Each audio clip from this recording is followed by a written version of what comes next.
और उन शब्दों के अर्थ को ठीक से जाना जाए। तो ये स्वार्थ समन्विता सरस्वती है। माने वेदों का शब्दशः उच्चारण जान जाना एक बात है, और वेदों मंत्रों के अर्थ और उनके तात्पर्य को ग्रहण कर लेना दूसरी बात है। तो ब्रह्मा जी के हृदय में जो वेद आया भगवान नारायण की ओर से, वो कैसा वेद आया? स्वलक्षणा प्रादुर्भूत किलास्यतः, उनके श्रीमुख से स्वलक्षणा सरस्वती प्रकट, माने स्वार्थ समन्विता। इसीलिए संक्षेप शारीरकार ने कहा, वक्ता रमासाद्य यमेव नित्या सरस्वती स्वार्थ समन्विता से निरस्त दुस्तर्ग कलंक पंका नमामितम शंकर मंचितांग्री। ऐसे श्री शंकर जो अर्चितांग्री हैं, पूजनीय चरण हैं, उनको हम वंदना कर रहे हैं, जिनको प्राप्त करके सरस्वती स्वार्थ समन्विता हो गई। वेद मंत्र जो हैं उनका अर्थ प्रकट हो गया, अन्यथा वो सब तिरोहित हो रहा था। तो सुखदेव जी महाराज मंगलाचरण करते हुए कहते हैं कि जिनके द्वारा ब्रह्मा जी के हृदय में सार्थ वेदों का जागरण हो गया, उपदेश हो गया, वो ऋषियों के ऋषभ भगवान नारायण हमारे ऊपर प्रसन्न हो। इसका मतलब क्या है? मतलब स्पष्ट है। सुखदेव जी महाराज कहना चाहते हैं कि सबसे पहले गुरु भगवान नारायण हैं, उन्होंने ही ब्रह्मा जी के हृदय में ज्ञान उत्पन्न किया। तो यहाँ पर भी नारायण समारंभ, नारायण से शुरू होकर के परंपरा दिखाई दे।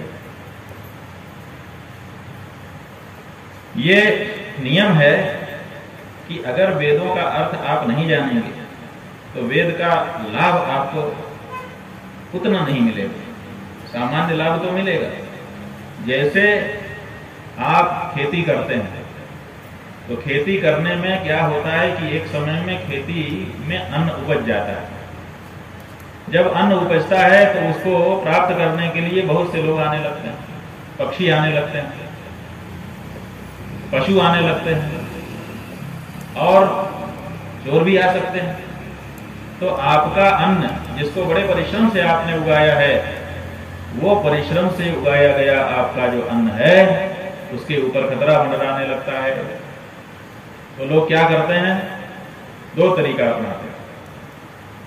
एक तरीका ये अपनाते हैं कि एक डंडा गाड़ देते हैं और उस डंडे के ऊपर मटका उल्टा करके लटका देते हैं और एक आड़ा बांस ऐसे बांध करके उसमें पहनने वाला कुर्ता लटका देते हैं। अब वो दूर से देखने से लगता है कि कोई व्यक्ति खड़ा है, तो कुछ पक्षी, कुछ पशु जब खेत में आते हैं और ऐसे देखते हैं तो उनको लगता है कि कोई खड़ा है तो भाग जाए। तो उसका भी प्रयोजन कुछ हद तक हो जाता है। जो नहीं जानता वो समझता है कि कोई खड़ा है, ऐसा सोच करके वहां से भाग जाता है, तो कुछ हद तक रक्षा हो जाती है। लेकिन कई दिन खड़ा रहने पर फिर धीरे धीरे वो पशु, वो पक्षी, वो चोर ढीठ होने लगते हैं। जब ढीठ होने लगते हैं, समझ जाते हैं कि अरे इसमें कुछ नहीं है, तो केवल पुतला है, तब फिर उसकी कदर नहीं होती, फिर आगे बढ़ जाते। तब फिर असली वाले आदमी को खड़ा करने की जरूरत पड़ती है, जो जरूरत पे डंडा भी मार सके, बोल भी सके, डांट फटकार भी सके। तो जब वो खड़ा हो जाता है तब सबको भागना ही पड़ता है, फिर कोई नहीं आता। तो दो तरह से जैसे हम रक्षा कर लेते हैं, ऐसे ही बिना अर्थ के वेद मंत्र वो भी कुछ काम करता है। एकदम व्यर्थ है ऐसा नहीं, लेकिन जब उससे काम नहीं चलता तब फिर अर्थ सहित तब अर्थ की जानकारी की आवश्यकता पड़ती। इसीलिए केवल मीमांसकों से सनातन धर्म की रक्षा नहीं हो सकी। अन्यथा कुमारिल भट्ट जैसे, अन्यथा मंडन मिश्र जैसे बड़े बड़े पंडित तो भगवान शंकराचार्य जी के समय में थे ही। इतने बड़े बड़े पंडित जिनकी आयु भी अधिक हो चुकी थी, जिनका यश भी विस्तृत हो चुका था, ऐसे मीमांसकों के रहते हुए भी बौद्धों ने पूरे देश को अपने जाल में फंसा लिया था। क्यों? क्योंकि केवल बुद्धियुगा से काम कितना चलेगा, थोड़ा बहुत चला।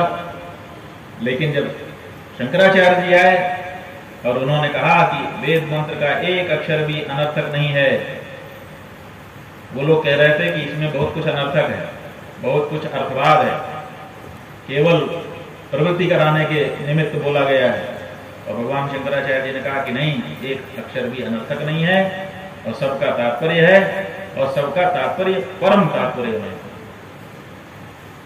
इसलिए इसका जो उपनिषद भाग है, मीमांसकों के अनुसार उपनिषद भाग केवल बस गाने के लिए था, नजर वगैरह उतारने, टोटका वगैरह करने के लिए, जैसे सागर मंत्र होते हैं जिनका कोई अनमिल आखर अर्थ न जापू, प्रकट प्रताप महेश प्रताप, जैसे कहते हैं कि शाबर मंत्रों का न तो कुछ अर्थ है, न तो छंद है, न तो लय है, न तो ताल है, न तो आगा है, न तो पीछा है, लेकिन फिर भी उनसे लाभ हो जाता है। वैसे ही इनके मत में वेदों का था कि वेद का गान करो, कुछ अर्थ नहीं है, केवल उच्चारण करके इसका कुछ फल मिल जाता है, इसके लिए ये मंत्र हैं। तब भगवान शंकराचार्य जी ने कहा कि नहीं, उपनिषद प्रमाण। और समग्र वेदों का, वेदों के कर्मकांड का भी खंडन नहीं किया, उपासना कांड का भी खंडन नहीं किया, और ज्ञान कांड की पुनः प्रतिष्ठा की। तब जाकर के संपूर्ण वेद जागृत हुआ, और जैसे ही वेद जागृत हुआ वो बौद्ध कहाँ गए पता ही नहीं चलता है आज तक। भारत में बौद्ध जन्मे और भारत में ही बौद्ध नहीं है, माने जहां जन्मे वहां नहीं है, बाकी कुछ जगहों पे जरूर है। क्यों नहीं है? क्योंकि भगवान शंकराचार्य जी भारत में आ गए, यहां से उनको भागना पड़ा।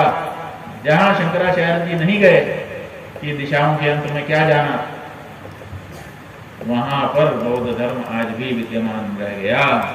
लेकिन जहां जहां शंकराचार्य जी का संक्रमण हो रहा था, परिव्रजन हो रहा था, वहां पर बौद्ध टिक नहीं सके। इसीलिए क्योंकि वो एक एक शब्द का एक एक अर्थ निरूपित करता। तो इसलिए ब्रह्मा जी के हृदय में जिन वेदों का उपदेश भगवान नारायण के द्वारा हुआ, वो स्वलक्षणा प्रादुर्भूत किलास्यतः। इससे भी पता चलता है कि भगवान नारायण ही आदि गुरु और वही गुरु हैं। इसीलिए हमारा जो गुरु है वो भी भगवान नारायण ही है।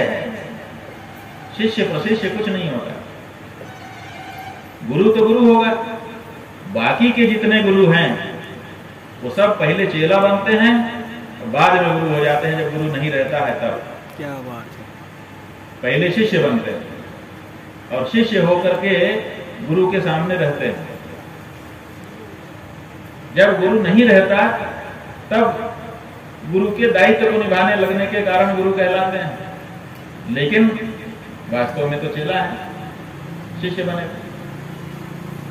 ऐसा कोई गुरु हो जो कभी किसी का शिष्य ना बना हो और चेला बनाया हो, तो उसको असली गुरु कहा जा सकता है।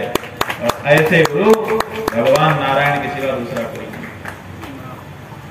इसलिए नारायण से आरंभ होने वाली ये गुरु परंपरा, हमारे गुरु नारायण, और उन्हीं